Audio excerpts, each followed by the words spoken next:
लेकिन जब दुश्मन कहीं भी हावी होगा तो उस गद्दार को अपने बदन को छूने नहीं देंगे, जौहर वध धारण करेंगे। यह संकल्प लेने वाली हमारी माताएं, हमारी रानियां इस देश को आज भी एक नई प्रेरणा प्रदान करते हैं। और भक्ति और सत्य का एक अद्भुत संगम मीराबाई की ये धरती है। भाइयों बहनों, सार और पराक्रम के लिए, भक्ति और शक्ति के लिए, देश और धर्म के लिए सर्वस्व न्यौछावर करने की बात जब भी आएगी और जब भी इतिहास इस बारे में लिखेगा तो इस धरा का नाम महाराणा प्रताप का, महाराणा सांगा का, महाराणा कुंभा का और इस चित्तौड़ की महारानी पद्मिनी का, पन्नाधाय का और भाइयों बहनों मीराबाई का नाम स्वर्णाक्षरों में लिखा जाएगा। मैं इस अवसर पर इस धरा को कोटि कोटि नमन करते हुए आप सबका हृदय से अभिनंदन करता हूं। भाइयों बहनों, हमें वास्तव में पीड़ा होती है पिछले 5 वर्ष के अंदर राजस्थान को देख करके, और इसलिए पीड़ा होती है कि जब देश आगे बढ़ रहा है, पूरे देश में एक नए भारत का दर्शन हो रहा है, पूरा देश दुनिया में अपनी एक नई छवि के साथ जाना जा रहा है। भारत को एक नए शक्ति के रूप में, उभरते हुए ताकत के रूप में दुनिया महसूस कर रही है। प्रधानमंत्री मोदी जी का नेतृत्व आज पूरी दुनिया स्वीकार कर रही है। अभी हमने G20 के अध्यक्षता के रूप में प्रधानमंत्री जी के नेतृत्व में दुनिया के 40 राष्ट्राध्यक्षों का दिल्ली में हुआ सितंबर माह में महासमिट इस बात का उदाहरण प्रस्तुत करता है। दुनिया के अंदर आज प्रधानमंत्री मोदी जी जहां कहीं जाते हैं, भाइयों बहनों, पूरी दुनिया पलक पावड़े बिछा करके उनका स्वागत करती है, उनका अभिनंदन करती है। यह अभिनंदन केवल प्रधानमंत्री मोदी जी का नहीं है भाइयों बहनों, भारत की 142 करोड़ जनता का अभिनंदन होता है। भारत का 142 करोड़ लोग गौरवान्वित होते हैं। भारत के बारे में धारणाएं बदली हैं। जो लोग पहले हेत इससे देखते थे, कमजोर देश के रूप में देखते थे, आज वे लोग भी भारत की ताकत का एहसास कर रहे हैं। सीमाएं हमारी आज सुरक्षित हो रही है। पहले जिसकी मर्जी आती थी भारत की सीमा में घुस जाता था। पहले जिसकी मर्जी आती थी देश के किसी कोने में आतंकी घटना को वारदात दे देता था, निर्दोष नागरिकों की हत्या कर देता था। आज आतंकवादी भी जानते हैं और आतंकवादियों के आका भी जानते हैं कि नया भारत है, छेड़ता नहीं है, लेकिन अगर छेड़ोगे तो फिर छोड़ता भी नहीं है। और भाइयों बहनों, इस नए भारत में आज समस्या अकेले नहीं, समाधान की चर्चा होती है। समाधान, हम समस्याओं के लिए रोना नहीं रोते हैं, समस्याओं के लिए रोना नहीं रोते हैं। कांग्रेस ने आतंकवाद की समस्या दी तो मोदी जी ने धारा 370 को समाप्त करके इसका समाधान दे दिया। कांग्रेस ने नक्सलवाद की समस्या दी, मोदी जी ने गरीब कल्याणकारी योजनाओं के माध्यम से 142 करोड़ लोगों को जोड़ करके उसका समाधान दे दिया। कांग्रेस ने अलगाववाद की समस्या दी, मोदी जी ने कनेक्टिविटी के माध्यम से उत्तर से दक्षिण, पूरब से पश्चिम पूरे भारत को जोड़ करके इसका समाधान दे दिया। ये नया भारत, हाईवे बन रहे हैं, world class highway, railway, airport, AIIMS, IIT, IIM, 1 district 1 medical college, हर घर नल की योजना, ये सभी नए भारत के अंदर हम सबको देखने को मिल सकते हैं। भाइयों बहनों, ये नए भारत में आज हम सब इस बात को महसूस कर सकते हैं, विकास भी है, गरीब कल्याणकारी योजनाओं का लाभ भी मिल रहा है। याद करिए, 55 से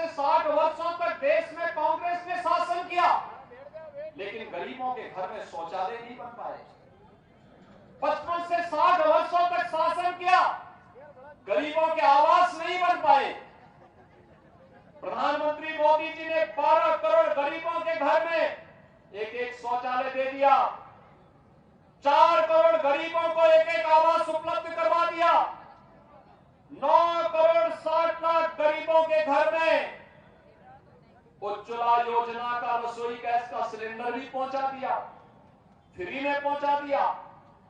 4 करोड़ गरीबों को उज्ज्वला योजना के सौभाग्य योजना में निःशुल्क बिजली के कनेक्शन भी उपलब्ध करवा दिए।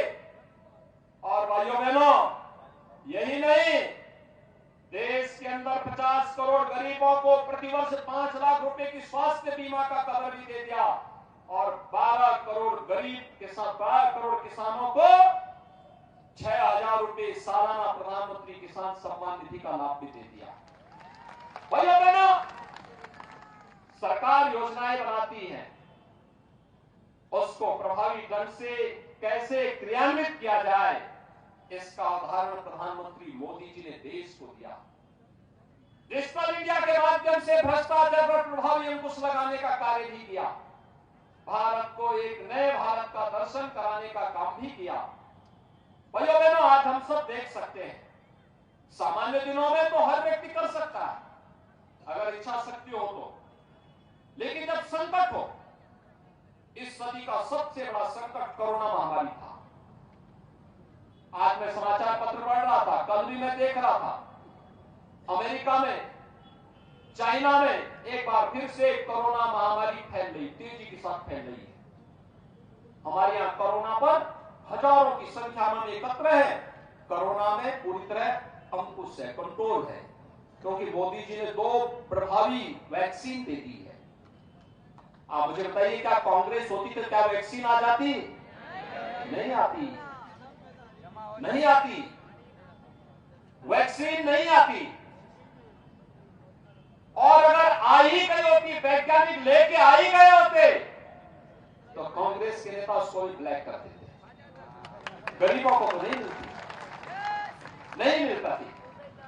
याद करिए, फ्री में टेस्ट, फ्री में उपचार, फ्री में वैक्सीन, 220 करोड़ वैक्सीन की डोजेज फ्री में दी गई और 3.5 वर्षों से गरीबों को फ्री में राशन की सुविधा मिल रही है और अगले 5 वर्ष तक मिलती रहेगी। यह भी काम प्रधानमंत्री मोदी जी ने पहले कर दिया। भाइयों बहनों, पहली बार इस सुविधा का लाभ देश के अंदर इस रूप में प्राप्त हो रहा है। लेकिन राजस्थान में भाइयों बहनों, इन 5 वर्षों में हमें पीड़ा होती है। कैसे कन्हैयालाल साहू की गला रेत करके हत्या की गई थी, कैसे किया था, और सरकार मौन, सरकार के कानों में चूं नहीं रेंग रहा था। यहां पे मैं पिछले 4-5 दिनों से प्रचार में हूं राजस्थान में, जहां जाता हूं कहीं खनन माफिया है, कहीं वन माफिया है, कहीं पशु माफिया है, कहीं पेशेवर अपराध में संलिप्त माफिया है। और जब भाइयों बहनों इन माफिया की चर्चा होती है तो मुझे पुराने उत्तर प्रदेश की याद भी आती है। याद करिए, उत्तर प्रदेश में बड़े बड़े माफिया थे, अजगर जैसे माफिया थे, और इनके लिए मैंने एक नया अनुसंधान किया था यूपी में, और वह अनुसंधान है हमारा बुलडोजर का। आप देखते होंगे ना, माफिया को रौंदते हुए बुलडोजर कैसे यूपी में चलता है, उनकी संपत्तियों को जब्त करके और गरीबों की आवाज कैसे वहां बनते हैं, महिला संरक्षण गृह कैसे बनते हैं, गरीब बच्चों के लिए आवासीय विद्यालय वहां पर कैसे बनते हैं, ये उत्तर प्रदेश के अंदर हम लोगों ने करके दिखा दिया। और माफिया का इलाज तो डबल इंजन की सरकार ही है। डबल इंजन की सरकार हो, कार्य करने की इच्छा शक्ति हो, माफिया पनपने नहीं पाएगा, पनपने नहीं पाएगा। भैया बहनों, यह विकास का सबसे बड़ा बैरियर है ये माफियागिरी, और इस माफिया को हर हाल में डबल इंजन की सरकार रोकेगी और इसके खिलाफ कार्रवाई करेगी। एक तरफ राजस्थान के अंदर जहां देखो वहां पे सरकारी योजनाओं में लूट, कोई योजना प्रभावी ढंग से लागू नहीं हो पाती। जब राजस्थान में विपत्ति आती है तो यहां के हुक्मरान पिकनिक मनाने के लिए निकल गए होते हैं। उन्हें राजस्थान की जनता जनार्दन की चिंता नहीं होती। एक और यह स्थिति, और दूसरी तरफ मैं देख रहा था भगवान राम का जन्म उत्तर प्रदेश में हुआ। वनवास कालखंड में भी सर्वाधिक समय यूपी के चित्रकूट में रहे। लेकिन भाइयों बहनों, रामनवमी में सर्वाधिक कार्यक्रम उत्तर प्रदेश में होते हैं, सर्वाधिक जुलूस उत्तर प्रदेश में होते हैं, लेकिन कर्फ्यू राजस्थान में लगता है। कर्फ्यू राजस्थान में। मैं वही सोच रहा था कि क्या ये कर्फ्यू राजस्थान में क्यों? पता लगा कि साहब वहां पे राजस्थान सरकार ने रामनवमी के जुलूस पे रोक लगा दी। रामनवमी के जुलूस पे रोक। मैं जिस जिले में जाता हूं वहां किसी एक संत की हत्या हुई होती है, यानी संत भी सुरक्षित नहीं। रामनवमी के जुलूस पे रोक, हर धार्मिक पर्व पे रोक, या वहां कर्फ्यू। 6.5 वर्ष से उत्तर प्रदेश में कर्फ्यू नहीं लगा, कोई दंगा भी नहीं हुआ। उत्तर प्रदेश के दंगाई दूसरे लोग की यात्रा में भेज दिए गए हैं। वे नरक लोक की यात्रा में गए हैं। उनको अब यहां मनुष्य लोक नहीं मिलने वाला है। और भाइयों बहनों, इसीलिए आज मैं आया हूं आपके पास। ये सरकार आपका न विकास करा सकती है, न सम्मान दे सकती है, न सुरक्षा दे सकती है, न गरीब कल्याण ही कर सकती है, और न आस्था का ही सम्मान कर सकती है। आस्था का सम्मान कैसे होता है? डबल इंजन की सरकार की ताकत और प्रधानमंत्री मोदी जी का नेतृत्व, अयोध्या में 500 वर्षों के बाद भगवान राम का भव्य मंदिर का निर्माण बन रहा है ना भाइयों बहनों, बन रहा है ना? कोई संदेह? राजस्थान में कांग्रेस के इस माफिया प्रवृत्ति पर अंकुश लगाने के लिए 1977 में पहली बार कार्य प्रारंभ हुआ था, जब सरदेव श्री भैरव सिंह शेखावत जी इस राज्य के मुख्यमंत्री बने थे। उन्होंने राजस्थान को एक पहचान दी। योजनाओं के लिए जब मैं बात करता हूं तो मुझे इस मेवाड़ क्षेत्र में ही उदय सागर झील देखने को मिलती है। महाराजा उदय सिंह जी के समय में इतनी भारी झील किस रूप में बनी थी, जल संरक्षण का आदर्श उदाहरण। ये पूरा क्षेत्र झीलों की नगरी कहलाई। और वास्तव में स्वतंत्र भारत में इस समस्या का समाधान अगर किसी ने निकाला था तो वह निकाला था सरदेव भैरव सिंह शेखावत जी ने। राजस्थान में यहां के भावनाओं के अनुरूप विकास होना चाहिए, उन्होंने निकाला था। राजस्थान पर्यटन का हब बनना चाहिए, इसका उदाहरण भी प्रस्तुत किया था उन्होंने। आज देखता हूं मैं कि हेरिटेज टूरिज्म में सर्वाधिक टूरिस्ट राजस्थान में आता है।